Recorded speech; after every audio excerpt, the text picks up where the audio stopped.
Ration card સાથે આધાર card submit કરાવવું ફરજિયાત છે, પરંતુ ભાવનગરના મહુવામાં આ કામ સ્થાનિકો માટે માથાનો દુખાવા સમાન છે।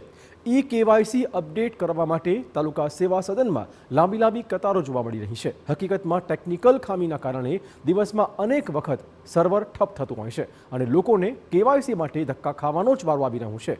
એક બાજુ ગ્રામ્ય વિસ્તારમાં ખેતીની સિઝન ચાલુ છે, ત્યારે મજૂર માણસોને કામ ધંધા પડતા મૂકીને કચેરીના ધક્કા ખાવા પડી રહ્યા છે।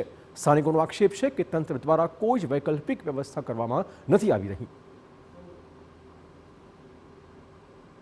એની કામગીરી કરાવવા માટે આવેલો છું તો આ મારે 5મો ધક્કો છે, પણ હજી કોઈ કાર્ય થયેલું નથી।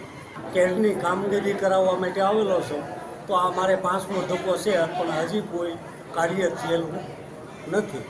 કોઈ જાતમાં લેનમાં જ વારો ઊભો રહેવાનો, કાંઈ ખાવા પીવાનું નહીં, ભૂખા તરસા ઊભા રહ્યો, નાના છોકરાથી માંડીને બધા ઘડિયા મોટા બધા ઊભા રહી છે અને અહીંયા હેરાન જ કરે કે સર્વર ડાઉન છે, આ ડાઉન છે એમ કરી જવાબ આપીને આપણને કાઢી મેકે।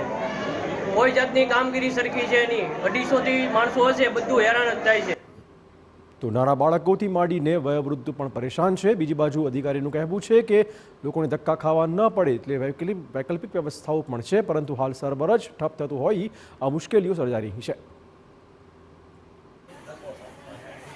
અરજદાર પોતાની રીતે મોબાઈલમાં માય રેશન એપ ડાઉનલોડ કરી અને તેના દ્વારા પણ કેવાયસી કરાવી શકે છે, પણ હાલ સર્વરનો પ્રોબ્લેમ હોવાથી અને આધાર સર્વરનો પ્રોબ્લેમ હોવાથી લોકોને મુશ્કેલી પડે છે।